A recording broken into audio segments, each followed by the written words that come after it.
Hello guys, in this video I'm going to show you how to enable the nonverbal feedback option, allowing participants to communicate without interrupting by clicking or icons.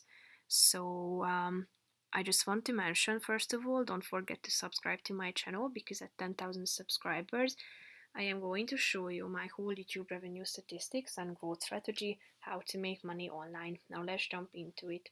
First of all, open the website on your device and tap on the My Account button at the top. Click on Settings on the left side of the screen, and then you should click on Meeting at the top.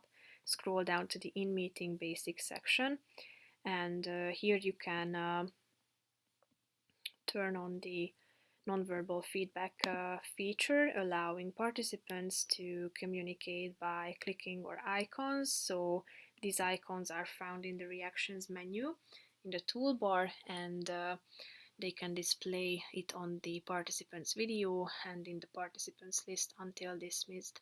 So that's pretty much it for this video, guys. See you in the next one. Bye bye.